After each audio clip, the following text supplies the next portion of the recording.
Hello दोस्तों, कैसे हैं आप लोग। उम्मीद करते हैं सभी अच्छे होंगे। तो आज हम लोग ईवीएस को पूरे डिटेल से समझेंगे लोग, जो कि एनसीईआरटी यानी कि बिहार बोर्ड के एससीईआरटी जो बिहार बोर्ड की किताब होता है उसमें तीसरी क्लास चौथे और पाँचवें में दिया गया, उसको मैं पूरी तरह से निचोड़ लेके यहाँ पर आया हूँ। और इस नोट्स में बहुत सारी चीज़ें आपको देखने के लिए मिल जाएगा। और साथ ही साथ इसके अलावा जो है एक और नोट्स मिलेगा जिसमें दोनों क्लास को मैं एक ही साथ कराऊंगा। आज आपका जो है ईवीएस पूरी तरह से कंप्लीट हो जाएगा। शुरू करते हैं पहले नंबर चैप्टर से। पहले नंबर चैप्टर में क्या मिला, तो पहले नंबर चैप्टर में दिया गया था, ये गुरु गोविंद सिंह के बारे में दिया था। कौन थे, तो गुरु गोविंद सिंह 10वें गुरु हैं और वे उनका जन्म जो हुआ था पटना साहिब में हुआ था। याद रखिएगा, उनका जन्म कहाँ, पटना साहिब में। वहाँ एक मंदिर बनाया गया है, गुरुद्वारा यानी बनाया गया है, उसका नाम है हरमंदिर साहिब। क्या नाम है, हरमंदिर साहिब। नेक्स्ट दिया हुआ था दांत के प्रकार। याद रखिएगा, दांत के 4 प्रकार होते हैं। हालांकि किताब में 3 ही दिया हुआ था, लेकिन होता 4 प्रकार है। Incisor, canine, premolar, then molar होता है, लेकिन वहाँ पर दिया था इंसाइजर, केनाइन और मोलर। तो आप चारों याद रखिएगा, कृंतक, रदनक, अग्रचवर्णक और चवर्णक। काटने वाले दांत को बोलते हैं कृंतक यानी इंसाइजर, छीलने वाले दांतों को रदनक यानी केनाइन, और चबाने वाले दांत को चवर्णक बोलते हैं या अग्रचवर्णक भी बोल सकते हैं। अब बच्चे के जो दांत होते हैं ना, वो कब निकलता है, तो 6 से 12 महीने के बीच में। पहले तो सबसे पहले 6 महीने के बाद नीचे के 2 दांत आते हैं। क्या आते हैं, सबसे पहले क्वेश्चन पूछेगा कि बच्चों में सबसे पहले दांत ऊपर से आता है, ऊपर का निकलता है या नीचे का निकलता है। नीचे का 2 दांत निकलता है सबसे पहले।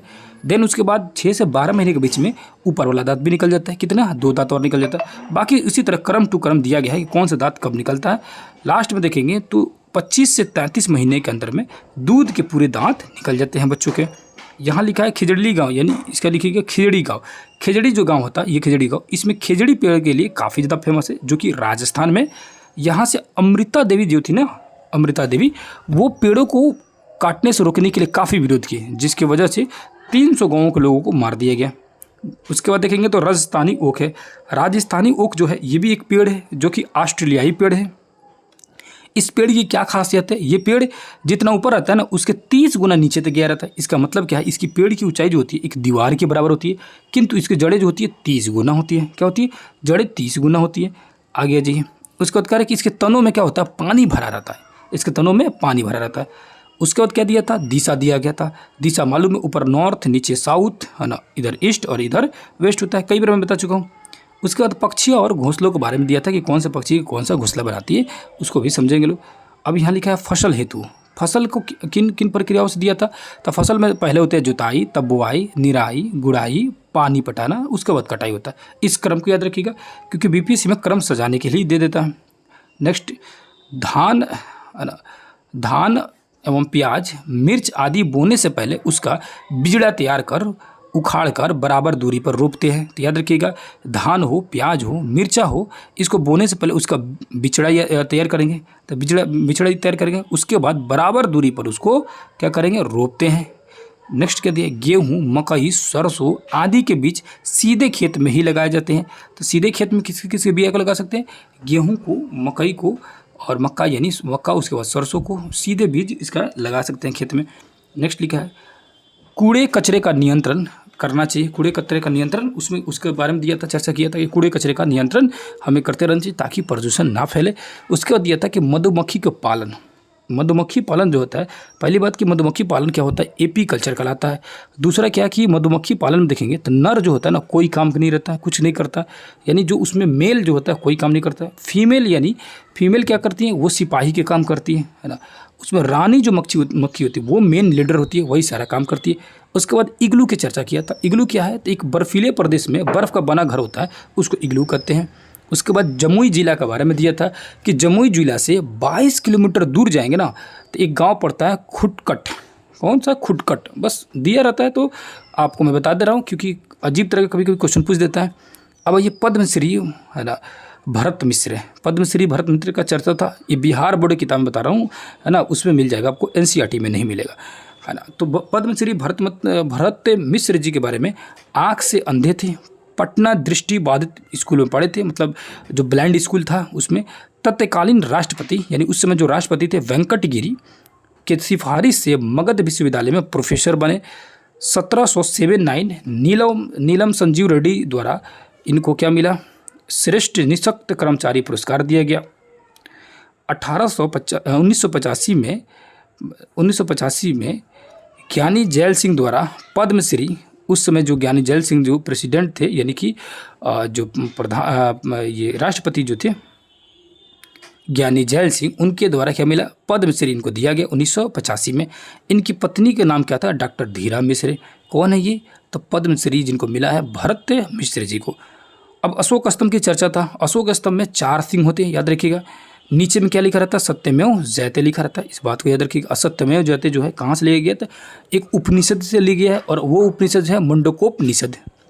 आगे, सचिवालय पर हर रोज झंडा फहराया जाता है, याद रखिएगा।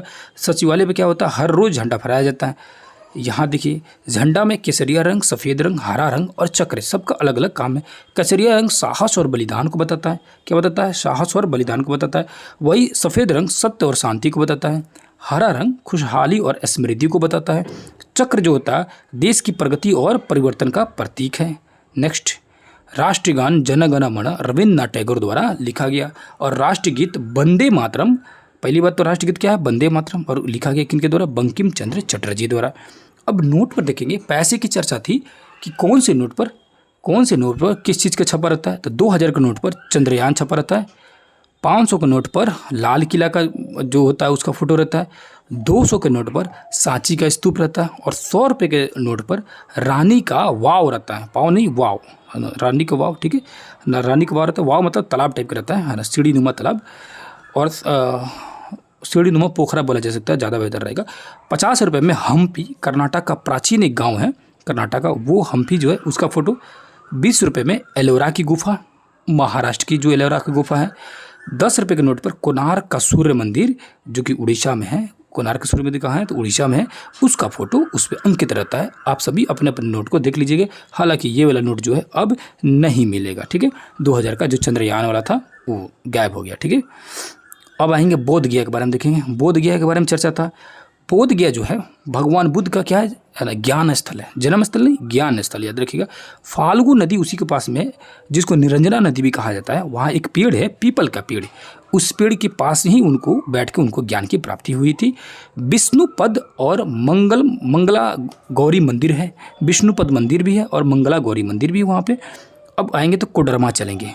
कोडरमा जो है अब वर्तमान समय में झारखंड में, वहाँ चमचमाते अभरख, क्या निकला, अभरख निकला, ठीक है। अभरख की खाने मिली, अभरख की खाने। तो क्वेश्चन पूछेगा, अभरख की खाने जो है कहाँ है, तो कोडरमा में है, झारखंड के कोडरमा में बहुत ज़्यादा मिलते हैं।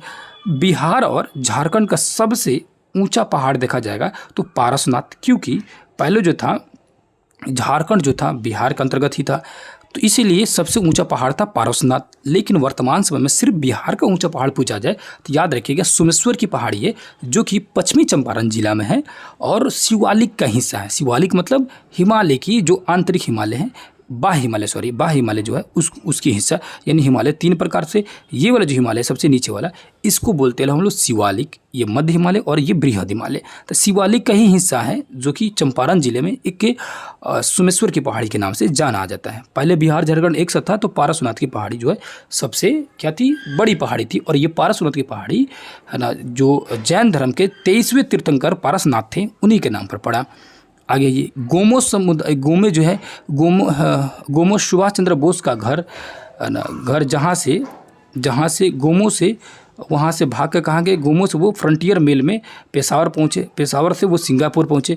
यानी बता रहे हैं गोमो जो है ये सुभाष चंद्र बोस का घर है, गोमो है ना, गोमो जगह है उनके, सुभाष चंद्र बोस का घर है। वहाँ से वो भागे और गोमो से पहुँचे फ्रंटियर मेल से भाग के पेशावर पहुँचे, पेशावर से वो सिंगापुर चले गए। नेक्स्ट दूसरे चैप्टर में क्या है, गोमो के पास एक नदी बहती है, कौन सी नदी, तो दामोदर नदी। गोमो जो है, गोमो क्वेश्चन पूछ दे कि निम्न में से किस गांव में सुभाष चंद्र बोस का जन्म हुआ था, तो याद रखिएगा गोमो में। और गोमो के पास कौन सी नदी बहती है, तो दामोदर नदी बहती है। उसके बाद बोकारो इस्पात कारखाना, बोकारो में जो इस्पात कारखाना है, स्टील कारखाना, उसके बारे में दिया हुआ था, तो याद रखिए बोकारो में क्या है, इस्पात कारखाना है। उसके बाद झालदा वेस्ट बंगाल में है, झालदा वेस्ट बंगाल है, बंगाली भाषा का लोग है।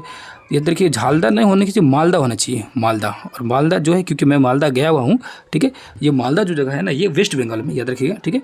तो पश्चिम बंगाल में जो जगह है, झालदा नहीं होना चाहिए, मालदा होना चाहिए, है ना। और वहाँ पे बंगाली भाषा के लोग बोलते हैं। अब ये झारखंड की जनजाति उराव, बुरहोर, मुंडा, संथाल आदि हैं। संथाल जो है सबसे बड़ी जनजाति झारखंड की और बिहार की भी जनजाति थी, संथाल जनजाति। ऐसे भी पूरे भारत में तीसरे नंबर पे आता है संथाल। एक नंबर में आता है कौन? एक नंबर में आता है भील, दूसरे में गोंड और तीसरे में आता है संथाल। उराव जो है वो कुड़ुख बोलते हैं, मुंडा जो है मुंडारी और खादरी, संस्थाल जो है संथाली या नागपुरी भाषा का उपयोग करते हैं। पटना, गया और नालंदा मगही भाषा बोला जाता है। वैशाली, मुजफ्फरपुर में बज्जिका भाषा बोला जाता है। दरभंगा, मधुबनी में मैथिली भाषा बोला जाता है। मुंगेर और भागलपुर में अंगिका भाषा बोला जाता है। भोजपुर और रोहतास में भोजपुरी बोला जाता है। और आपकी तरफ कौन सा भाषा बोला जा रहा है या किस क्षेत्र से है, कमेंट करके ज़रूर बताइएगा। नेक्स्ट, रांची कांके का पागलखाना, यानी कि रांची के कांके में क्या है? पागलखाना है ना। नेतरहाट एवं जोन्हा जलप्रपात वहीं पे है। तो रांची में क्या है? तो रांची में एक तो कांके पागलखाना है। तो रांची के पागलखाना तो बहुत कोई जानता है नाम से, बस याद रखिएगा जगह का नाम है कांके। और नेतरहाट एवं जोन्हा जलप्रपात भी वहीं पे रांची में। अब दार्जिलिंग की चर्चा थी, उसमें दार्जिलिंग में एक हिल था, है ना, हिल स्टेशन जो जिसको बोलते हैं, उसका नाम है टाइगर हिल। क्वेश्चन पूछ दो, टाइगर हिल निम्न में से किस जगह पर था? तो दार्जिलिंग में। वहीं पर एक पहाड़ है कंचनजंगा पहाड़ी, जो कि सिक्किम में पड़ता है, जो भारत की वर्तमान समय में सबसे ऊंची पर्वत चोटी है। और ऐसे तो भारत की ऊंची चोटी होनी चाहिए K2, है ना, गार्डविन अस्टीन, है ना, जिसको K2 भी बोलते हैं, गार्डविन अस्टीन भी बोलते हैं, गौरीनंदा भी बोलते हैं, लेकिन वो अभी वर्तमान समय K2 जो है पाकिस्तान के कब्जे में है। तो इस तरह देखा जाए तो वर्तमान समय प्रेजेंट में सिक्किम में जो कंचनजंगा है वो जो है भारत की सबसे ऊंची चोटी है। उसी के बगल में दार्जिलिंग, और दार्जिलिंग में जो हिल है उसका नाम है टाइगर हिल।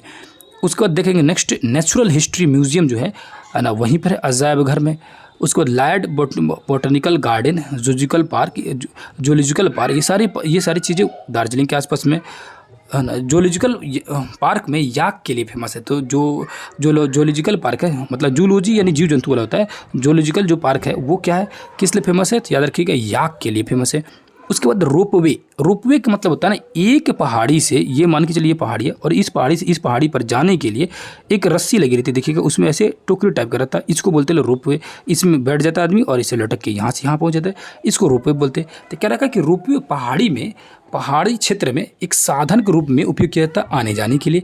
अब हिमालय प्रत्यारोहण संस्थान के पास तेंजिन नोर्गे की मूर्ति, हिमालय प्रत्यारोहण जो है वहाँ पर हिमालयन माउंटेन के पास में तेंजिंग नोर्गे का मूर्ति वहाँ पर बना हुआ था। ये देखा ले बच्चों ने देखा। अब तेंजिंग नोर्गे कौन थे भाई साहब, कि जिनका मूर्ति देखा? 20 साल की उम्र से, 20 साल के जब वो थे तेंजिंग नोर्गे, वो पहाड़ी क्षेत्रों में कूली का काम करते थे। क्या कूली का मतलब? जो पर्वतारोही आते थे लोग, पर्वतारोही जो पर्वतों पर चढ़ने के लिए, तो उनका सामान वगैरह ढोने के लिए काम करते थे। कौन? तेंजिंग नोर्गे। जन्म इनका हुआ था तिब्बत में, बचपन में बिताए थे समय नेपाल में, बाद में वे इंडिया से जुड़ गए। जब उनको माउंटेन पर चढ़ना था ना, तो इंडिया से जुड़ गए। तो तेंजिंग नोर्गे जन्म हुआ था तिब्बत में, बचपन बीता नेपाल में, उसी हिमालय क्षेत्रों के आसपास में। 1947 में बोगडी नोर्गो को बचाया। बोगडी नोर्गो जो थे वो अंग्रेज थे, और वो हिमालय पहाड़ पर किसी कारण से वो गिर रहे थे, तो उनको बचाने के बाद 1953 ईस्वी में इनको एडमंड हिलरी के साथ जाने के लिए आग्रह किया गया। और ये 1953 में एडमंड हिलरी के साथ माउंट एवरेस्ट के सबसे ऊंची चोटी पर पहुंच जाते हैं।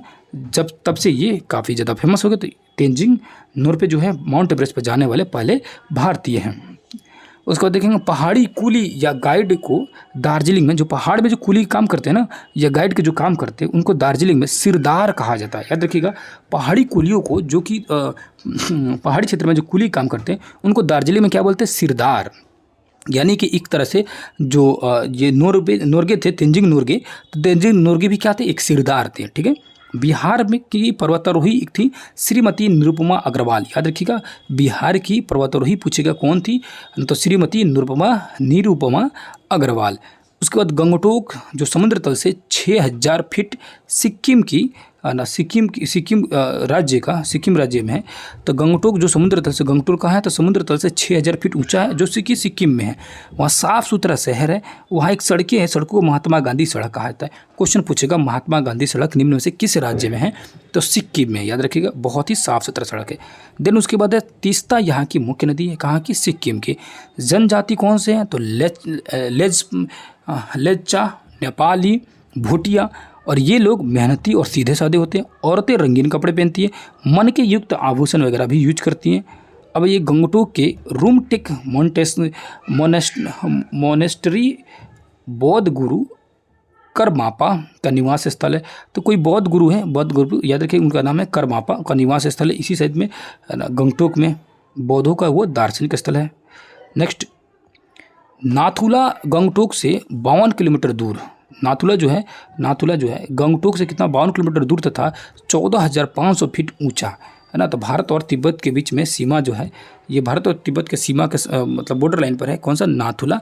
ठीक है, तो नाथुला, और जानते होंगे, ये आपको नहीं पता होगा तो याद रखिएगा, जो सिक्किम है ना, ये सिक्किम मान के चलिए, ये सिक्किम सिक्किम में 2 दर्रे हैं, एक तो नाथुला और दूसरा है जैलेपला। इसको याद करने का तरीका है नाक जल गया, नाक से नाथुला और जैलेपला, ये दोनों है कहाँ? सिक्किम में है। ठीक है, अब नाथुला का रास्ता प्राचीन काल में सिल्क मार्ग के रूप में उपयोग होता था। विक्रमशिला, नालंदा, बौद्ध के आने का रास्ता था, यानी सिल्क रूट था, विक्रमशिला, नालंदा और बौद्ध के आने का रास्ता था। क्वेश्चन पूछेगा, निम्न में से कौन सा दर्रा सिल्क रूट के रूप में उपयोग होता था? तो नाथुला दर्रा, याद रखिएगा, नाथुला का रास्ता।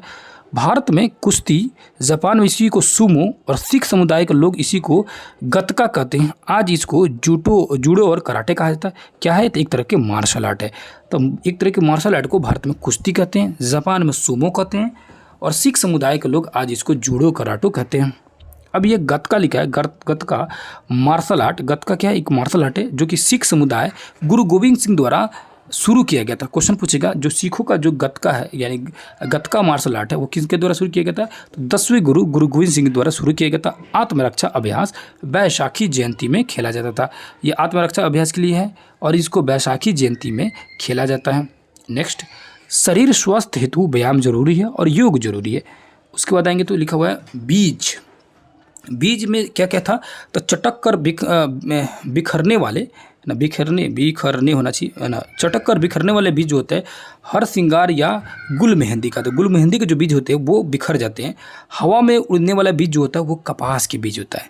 पानी में तैरने वाला बीज जो होता है वो कमल और कुमुदनी के बीज जो पानी में तैरते रहते हैं। जानवरों की सवारी करने वाला बीज वो कौन सा होता है? तो गोखरू तथा घास का बीज। पक्षियों द्वारा बिखराव, लसोड़ा, पीपल और बरगद, अमरूद का जो बीज होता है ये पक्षियों द्वारा बिखराव होता है। उसके बाद नालंदा विश्वविद्यालय की चर्चा थी। नालंदा विश्वविद्यालय प्रथम आवासीय यानी हॉस्टल सुविधा देने वाला विश्वविद्यालय था। कुमार गुप्त द्वारा बनाया गया, जो कि गुप्त वंश के थे। 5वीं शताब्दी में तत्कालीन समय में वहाँ 10,000 छात्र, 2,000 शिक्षक की रहने की हॉस्टल सुविधा थी। 8वीं से 12वीं शताब्दी के बीच ह्वेंगसंग जो है एवं अन्य विदेशी शिक्षा ग्रहण यहाँ पर आते थे। 10 मंदिर थे, 18 अलग अलग प्रांगण था। उसके बाद पुस्तकालय को क्या कहा जाता था? तो याद रखिएगा, धर्मगुज कहा जाता था। क्वेश्चन पूछेगा कि नालंदा विश्वविद्यालय में पुस्तकालय को क्या कहा जाता था? तो धर्मगुंज कहा जाता था। उसके बाद 9 मंजिले इमारत थी। 3 पुस्तकालय था, जिसका 3 पुस्तकालय का नाम है रत्नदधि, रत्नरंजक और रत्नसागर। तो रत्नदधि, रंजक और सागर। तो रत्नदधि है, रंजक है और सागर है। आ गया जी। वैशाली भगवान महावीर की क्या है? जन्मस्थली है। वैशाली जो है भगवान महावीर की जन्मस्थली है। अशोक सम्राट स्तंभ लौरिया नंदनगढ़ तथा कोल्हुआ में। अशोक सम्राट का लौरिया नंदनगढ़ में है और कोल्हुआ में है।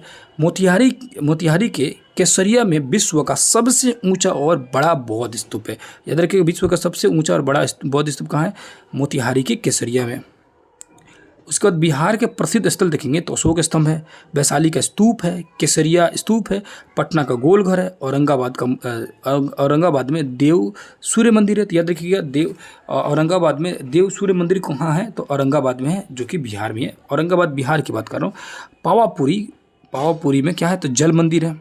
अब रोनाल्ड रॉस के बारे में जानेंगे। रोनाल्ड रॉस एक मलेरिया का इलाज खोजने वाले वैज्ञानिक थे। यूके के अल्मोड़ा शहर में इनका जन्म हुआ था। मादा एनाफिलीज मच्छर के काटने से मलेरिया होती, इसके बारे में इन्होंने पता लगा लिया था। बरसात में लगाई जाने वाली जो फसल होती है उसको खरीफ फसल बोलते हैं। सर्दी में लगाई जाने वाली जो फसल होती है उसको रबी फसल कहते हैं। गर्मी में जो फसल लगाई जाती है उसको जायद फसल कहते हैं। ठीक है, आ गया जी। बिहार में प्रसिद्ध भोजन लिट्टी चोखा होता है। बिहार के प्रसिद्ध भोजन क्या है? तो लिट्टी चोखा है। खिजड़ी जो गांव है वो अमृता की देवी की कहानी बताया है, जो कि बिश्नोई समाज की थी। और ये मान के चलिए हो सकता है क्लास 4 का जो है ना बुक है, उसमें भी बिश्नोई समाज की अमृता देवी की कहानी है। एक ही कहानी जो है 2-3 चैप्टर में भी दे देता है, और मतलब 2-3 बुक में दे देता है। राजस्थान की जनजाति है ना, बिश्नोई समाज की जो जनजाति थी उनकी थी, उन्हीं की ये थी अमृता देवी। इनके गुरु जो थे कौन थे गुरु, तो याद रखिएगा जम्भा जी इनके गुरु थे। कौन थे? जम्भा जी इनके गुरु थे। ठीक है, नेक्स्ट विलुप्त जानवर देखेंगे तो गुलाबी सिर वाला बतख जो है ये विलुप्त हो चुका है। तेंदुआ धीरे धीरे समाप्त हो रहा है। तो विलुप्त जानवर जो है कौन कौन से? गुलाबी सिर वाला बतख। क्वेश्चन पूछेगा निम्न में से कौन सा जानवर जो है विलुप्त हो रहा है, तो गुलाबी सिर वाला बतख। तेंदुआ भी धीरे धीरे खत्म होता जा रहा है। विश्व विकलांगता दिवस 3 दिसंबर को मनाया जाता है, याद रखिएगा। तो आगे आएंगे तो देखेंगे तो लिखा हुआ है लोहा मानना। तो कठिन से कठिन काम करना है ना, उसको क्या बोलते हैं? लोहा मानना। आगे जी, कठिन से कठिन काम कर पाने की क्षमता को क्या बोलते हैं? लोहा मानना। खंजन लिखा हुआ था एक वर्ड। खंजन जो है क्या, तो लगभग 21 सेंटीमीटर गरैया से एक बड़ा होता है। खंजन क्या होता है? एक पंछी है जो पीठ और सिर का रंग, यानी कि पीठ और सिर का जो रंग होता है, नर का काला और मादा का धूसर होता है। ठीक है, तो खंजन क्या है? तो खंजन एक पक्षी है जो मात्र 21 सेंटीमीटर का होता है, जो गौरैया से हल्का बड़ा होता है, और इसका पीठ और सिर का रंग जो होता है अलग अलग होता है। जैसे नर का काले कलर का होता है और मादे का धूसर होता है। धूसर मतलब थोड़ा ब्राउन कलर का। पूंछ पतली आयताकार होती है। पूंछ पतली और क्या होती है? आयताकार होती है, इस तरह का आयताकार होती है। चोंच छोटी होती है, पतली होती है, नकुली होती है। चोंच क्या होती है? चोंच छोटी होती है, पतली होती है और नुकीली होती है। अब बिहार में भीषण बाढ़ आया था 18 अगस्त 2008 को, याद रखिएगा। 500 से ज़्यादा लोग मर गए थे। 2,36,632 से है ना, ये घर जो वहाँ से छोड़ के जाना, घर और ज़मीन फसल सब बर्बाद हो गए थे। लगभग 3 लाख से ज़्यादा जो है घर पूरी तरह से तबाह हो गए थे। मतलब घर द्वार सब चीज़ ख़त्म हो गया था।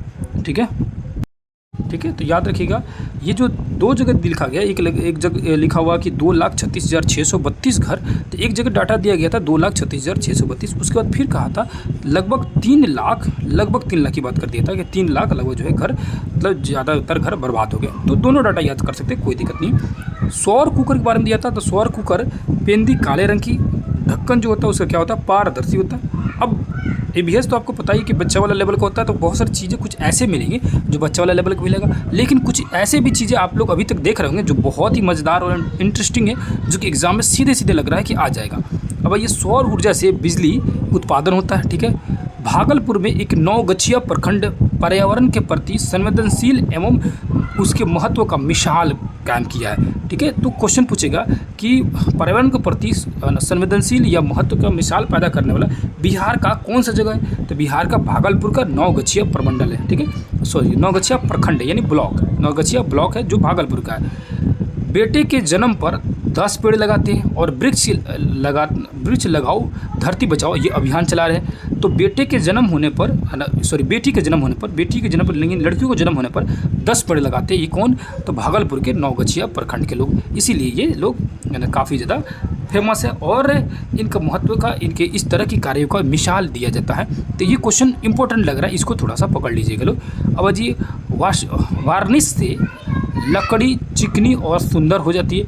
यानी वार्निश जो होता है ना, वो लकड़ी के ऊपर लगाया जाता है, जिस लकड़ी का होती है चिकनी हो जाती है और सुंदर हो जाती है। भोजपुर की ओर लिट्टी चोखा काफ़ी फेमस है। मिथिला में लोग दही चूड़ा खूब खाते हैं। आप लोग जिधर से होंगे बताइएगा आप लोगों का कौन सा फेमस डिश वहाँ पे है। दक्षिण भारत में नारियल तेल और इडली डोसा काफ़ी ज़्यादा फेमस है। चना से अनेक प्रकार के पकवान बनाया जा सकता है। नेक्स्ट, राजस्थान में जल संरक्षण हेतु गड्ढे का इस्तेमाल होता है। गौरा गांव जो लखीसराय जिला में है, तो क्वेश्चन पूछेगा गौरा गांव, सिंपली इसे दे, गौरा गांव कहाँ का है? लखीसराय जिला में। देखिए कुछ भी ऐसा नहीं छोड़ा गया है, और मैं ये अपने जो क्लास में आते हैं बच्चे, उनसे मैंने सीनियर क्लास के बच्चों को मैंने बुक दिया और बोला कि लिख कर लेके आने के लिए। कम से कम बच्चों का ये लिखा हुआ, बच्चों का इतनी मेहनत जो है आप लोग को अच्छा लगेगा, तो एक बार कमेंट करके ज़रूर बता दीजिएगा कि कैसा लगा। ठीक है, आप लोग ज़रूर बताइएगा, क्योंकि बच्चों से बहुत मेहनत से इनको मैं बोल के किसी तरह मैनेज करके आप लोगों के लिए लिखवाया हूँ। तो ये कैसा लगा आप सभी कमेंट करके ज़रूर बताइएगा। आगे जो ब्रेल लिपि में 6 अक्षर के बिंदु होते हैं, ब्रेल लिपि में क्या है? तो ब्रेल लिपि में 6 मतलब बिंदु जो होता है वो 6 ही बिंदु होता है। ठीक है, उसी से ब्रेल लिपि बनता है। याद रखिएगा ब्रेल लिपि में कितने बिंदु होते हैं? 6 बिंदु होते हैं।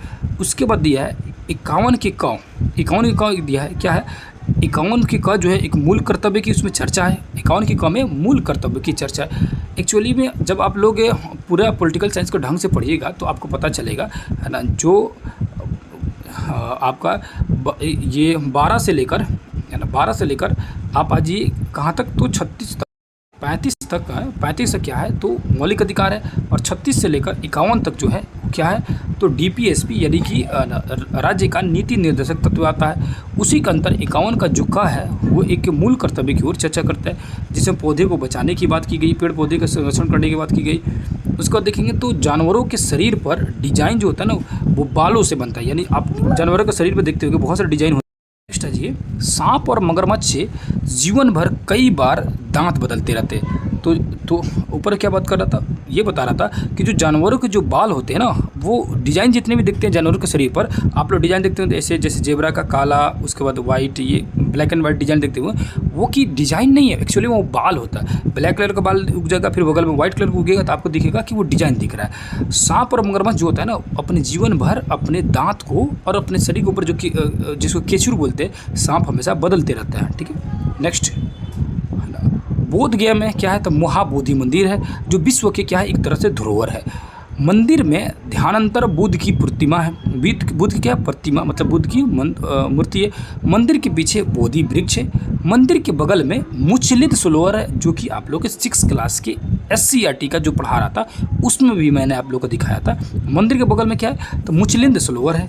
फाल्गु नदी के तट पर विष्णुपद मंदिर था और वो रानी अहिल्याबाई द्वारा काले पत्थर से बनाया गया था। देखिए इसमें बहुत डिटेल से इसको बच्चों से लिखवाया हूँ, बहुत ज़्यादा डिटेल से। ठीक है, तो ये जो है रानी अहिल्याबाई द्वारा बनाया गया कौन सी मंदिर, तो विष्णुपद मंदिर, जो किस पत्थर से, तो काले कलर के पत्थर से बना था।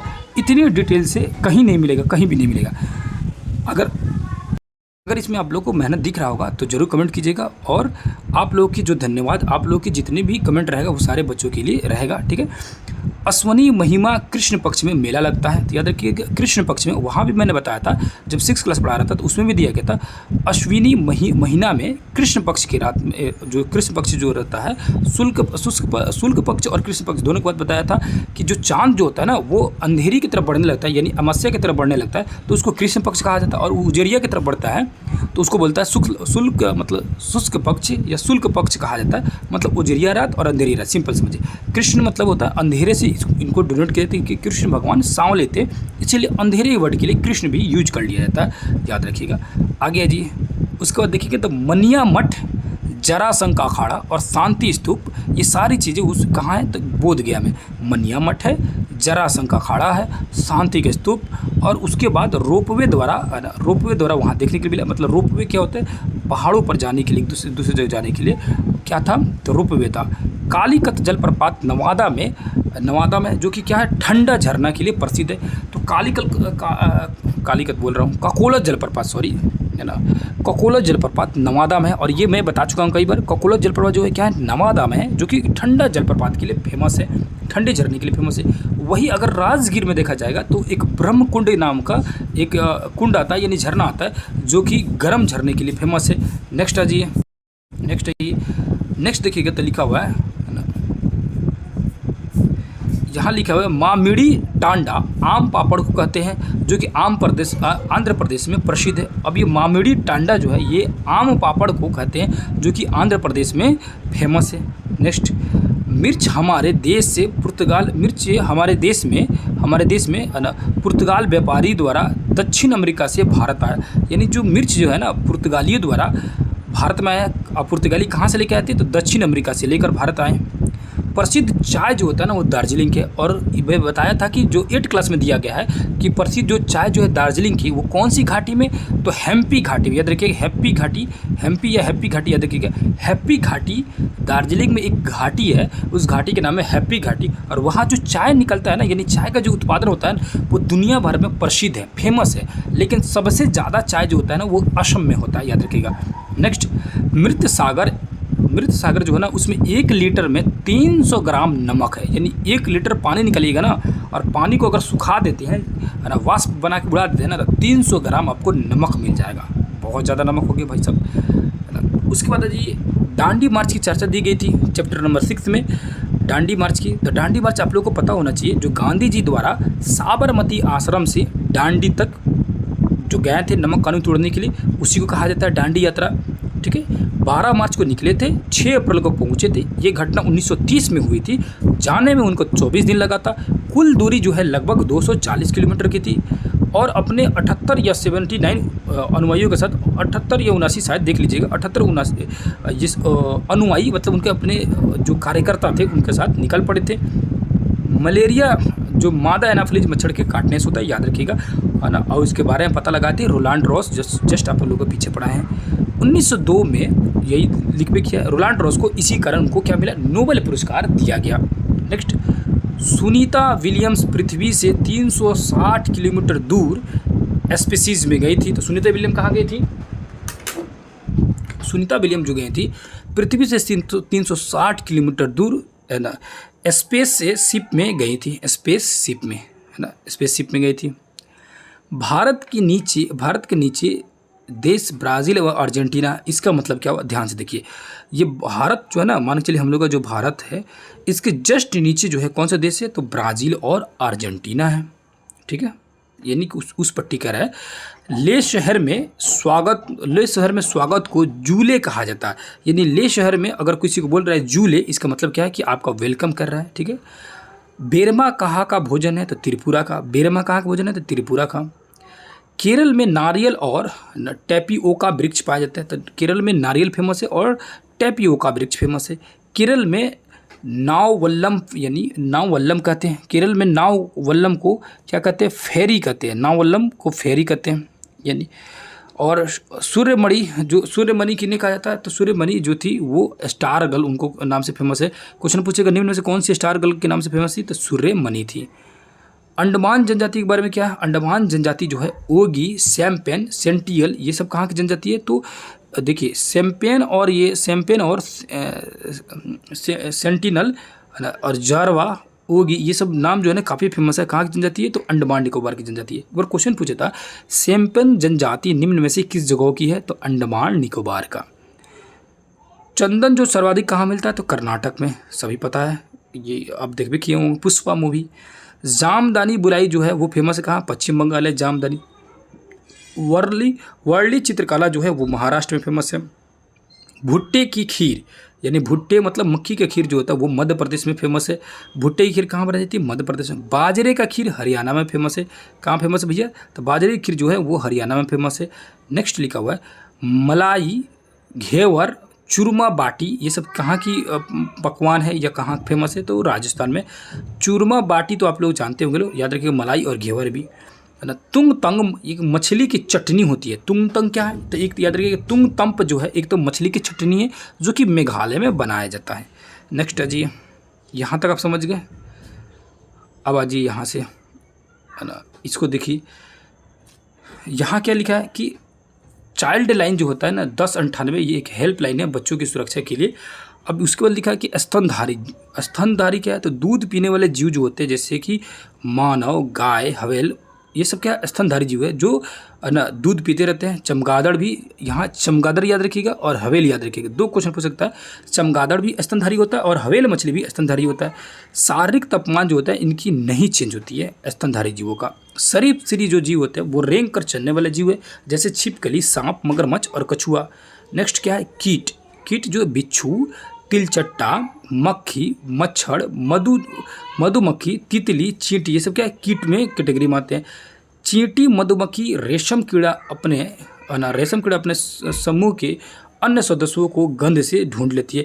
यानी कि चींटी हो, मधुमक्खी हो, रेशम का कीड़ा हो, अपने समूह के अन्य सदस्यों को उसके गंध से पहचान लेता है। मतलब कि, है ना, तेरी खुशबू से पहचान लूँगा, कैसे ना गाना है ना, तो जहाँ भी रहेगी तेरी खुशबू से पहचान लूँगा। इन्हीं के लिए गाना बना था, चींटी, मधुमक्खी और रेशम कीड़ा के लिए, है ना, ये पहचान लेते। अब परजीविता मतलब क्या होता है, वैसे जीव जो अन्य जीवों पर आश्रित हैं अपना फायदा उठाने हेतु, वैसे जीवों को परजीविता कहेंगे। जैसे जोंक, जू, अमरबेल, जैसे अपना भोजपुरिया भाषा में बोलते हैं ढील, है ना, जू के क्या बोलते हैं लोग, ढील बोलते हैं लोग। ठीक है, तो जू हो, जोंक हो, अमरवेल का पौधा हो, क्या है दूसरे किसी पर डिपेंडेड है। जैसे जू लग जाता है हम लोग के सर पे, बाल में। अब तो खैर हमको लग रहा है कि नहीं लगता है, क्योंकि इतना ना केमिकल वगैरह आ गया कि शैम्पू वगैरह जू भी खत्म हो गया। ठीक है, अब नहीं लगता, हमको लग रहा है कि बहुत कम अब रेयर देखने के लिए मिलता होगा। दूसरे जीव को हानि देकर लाभ पहुँचाते हैं। परजीविता क्या काम रहता है, दूसरे जीव को हानि, जैसे हम लोग को हानि पहुँचा के जू क्या करेगा, खुद लाभ लेगा, खून चूसते रहेगा। अब यहाँ लिखा स्वभोजी, है ना, लाभ उठाना बिना हानि के, इसको क्या बोलेंगे, सहभोजी। यानी सहभोजी यानी दोनों मिलके लाभ उठा रहे हैं, लेकिन बिना किसी हानि का। आपका लाभ भी उठा लिए बिना हानि का। अब यहाँ लिखा है कि सहजीविता, जब दो जीव एक दूसरे पर आश्रित हो, यानी दोनों एक दूसरे का खाना बांट ले, तब उसको बोलेंगे सहजीविता। जैसे शैवाल और फफूंदी। अब ये जानवर, जानवर क्या है, तो खाल पर जो डिजाइन होते हैं ना, उसको बालों के रंग के कारण होता है। रात में जागने वाले जानवर हर चीज को ब्लैक एंड व्हाइट देखते हैं। यानी जो रात में जो जानवर जागा रहता है उसको ब्लैक एंड व्हाइट हर चीज दिखता है। उल्लू हो, चमगादड़ हो या रेगिस्तानी चूहे हों, उन्हें ब्लैक कलर का हर चीज दिखते रहता है, ब्लैक एंड व्हाइट दिखते रहता है। उसके बाद खास मौसम में लंबी नींद छिपकली ले लेती है। यानी खास मौसम में लंबी नींद लेती है कौन, छिपकली। तूफान या, और छिपकली देखिएगा खासकर आप लोग को नहीं दिखेगा, ठंडे उंडे का मौसम में वो सो जाती है लोग। तूफान या भूकंप आने से पहले अजीब हरकतें करने लगते हैं कौन, तो कुत्ते वगैरह, छोटे छोटे जो जानवर होते हैं, कुत्ते बिल्ली, ये सब अजीब हरकतें करने लगते हैं। 2004 में क्या होता, सुनामी आया था। गुजरात के भुज में भी भूकंप आया था 2001 में, ज़बरदस्त। नेक्स्ट, डॉल्फिन की तरह, जो डॉल्फिन मछली होती है उसके तरह आवाज़ के साथ आपस में बातें करते हैं। याद रखिएगा, डॉल्फिन तरह तरह की आवाज़ों के साथ बातें करते हैं। डॉल्फिन जो होता है ना, मतलब एक दूसरे से आवाज़ निकालकर मनुष्य की तरह ही बात कर लेते हैं। जैसे मनुष्य बोलते वैसे नहीं, उनको अपनी कोड भाषा रहती है, लेकिन वो बात करते हैं। और याद रखिएगा, क्वेश्चन एक बार पूछता है कि धरती पर सबसे बुद्धिमान जीव तो डॉल्फिन है, बहुत तेज़ी से सीखता है लोग। जानवरों का शिकार, हाथी का लोग शिकार क्यों करते हैं, दांत के लिए। गेंडे का शिकार सींग के लिए। और शेर, मगरमच्छ, सांप, इन सब का खाल के लिए। कस्तूरी हिरण का खुशबू हेतु, क्योंकि उसकी हिरण के एक पार्ट से इत्र में, सेंट में उसका उपयोग किया जाता है। जानवरों की नींद, गाय 4 घंटा सो जाती है, जिराफ 2 घंटा सोता है, अजगर 18 घंटा सूतल रहता है, और बिलाई 12 घंटा सोती है। अब यहाँ लिखा है स्लोथ जानवर। स्लोथ जानवर को याद रखिएगा, लोथ है जानवर, पूरी तरह से लोथ है, भालू की तरह दिखता है, पेड़ों पर 17 घंटा तक उल्टा लटका रहता है। 40 वर्षों में केवल 8 पेड़ ही बदलता है। सबसे सुस्त जानवर, बताइए कितना लोथ है, इसका नाम रखना चाहिए लोथ जानवर। स्लोथ जानवर का नाम लोथ जानवर कर दीजिए। नेक्स्ट, बाघ के देखिए, बाघ के बारे में क्या है, तो बाघ जो होता है ना 6 गुना ज़्यादा बेहतर देख सकता है। मूंछ हवा में कंपन करने का पहचान लेता है, मतलब मूंछ जो होता है ना, उसका मूंछ हवा में जो भी कंपन होता है ना उसको पहचान लेता है। उसकी मूत्र की गंध से इलाका जान जाता है। ठीक है, आवाज़ बदल सकता है। उसकी गर्जन जो होती है ना, जो गरजता है, वो 3 किलोमीटर दूर तक सुनाई दे सकती है। दोनों कान से अलग अलग सुन सकता है। बाप रे, ये तो अद्भुत बात हो गया, दोनों कान से अलग अलग सुन सकता है। नेक्स्ट है जी, हाथी क्या होता है ना, कीचड़ में रहना पसंद करते हैं। कान का उपयोग पंखा की तरह उपयोग कर सकते हैं हवा डुलाने में। 3 मंथ का अगर कोई हाथी है ना तो 200 किलो का होगा। ठीक है, 3 मंथ के हाथी क्या होगा, 200 किलो का होगा। एक दिन का हाथी जो होता है वो 100 किलो, और एक दिन में जो हाथी होता है ना 100 किलो खाना खा सकता है। एक दिन में हाथी क्या कर सकता है, 100 किलो खाना खा जाएगा। सोता कितना देर है, तो 2 से 4 घंटा सोता है लोग। झुंड केवल हाथनी और बच्चों का होता है। नेता जो होते हैं बुजुर्ग हाथनी होती है, यानी हाथी यानी जो हत्था होता है लोग, मेल जो हाथी होती है उनका नहीं होता है झुंड में कोई काम। हथनी जो होती है वो झुंड और बच्चों के साथ घूमती रहती है। जो उसमें नेता जो बनता है ना वो बुजुर्ग हथनी बनती है। 10 या 12 हथनी के बीच में एक नेता रहता है लोग। 14 से 15 साल तक हाथी साथ रहता है ना। 14 से 15 साल तक जो हाथी रहता है ना वो साथ में रहेगा, बाकी बाद में उनको छोड़ दिया जाएगा। लंगूर के बारे में जाएंगे। लंगूर क्या है, तो एक खास आवाज़ निकालता है लंगूर। ठीक है, क्या करता है, खास आवाज़ें निकालता है, सबको सावधान करता है लंगूर, खास आवाज़ें निकालकर। चूहा क्या है, तो देखने की क्षमता कम होती है चूहे में, सूंघने, छूने और टेस्ट करने की क्षमता ज़्यादा होती है। दांत इसका लगातार क्या होता है, बढ़ते रहता है। तो चूहे का दांत हमेशा लगातार बढ़ते रहता है। मगरमच्छ के बारे में जानिए, इसके कान जो होते हैं ना छोटे छोटे होते हैं। छिपकली के बारे में, कान इसके भी छोटे छोटे होते हैं। और छिपकली के बारे में पीछे बता ही दिया कि खास ये क्या होते हैं, खास एक समय में, मौसम में अपने आप को क्या करते हैं, छुपा लेते हैं और नहीं निकलते हैं। ठीक है, आगे अचानक से आ गया। ठीक है, आगे जी, मछलियाँ खतरों की चेतावनी जो है बिजली तरंग से देती हैं, बिजली की तरंग से खतरों की चेतावनी देती हैं। गिलहरी जो है इसका दांत हमेशा बढ़ते रहते हैं। क्वेश्चन एक बार पूछा जाता है, निम्न में से किस जीव का दांत जो है हमेशा बढ़ते रहता है? तो गिलहरी का। नेक्स्ट, काटने कुतरने के कारण घिसता रहते हैं। अब वो उनके दांत जो हमेशा बढ़ते रहते हैं तो क्या करता है, इसकी वजह से वो काटते रहता है, कुतरते रहता है। बिल्ली दांत इसके नुकीले होते हैं मांसाहारी की तरह।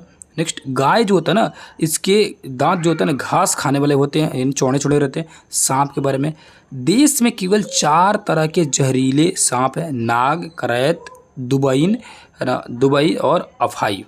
दो दांत से काटते हैं, जिसको 20 दांत कहा जाता है, यानी सांपों का 2 दांत होता है जो 20 दांत का आएगा।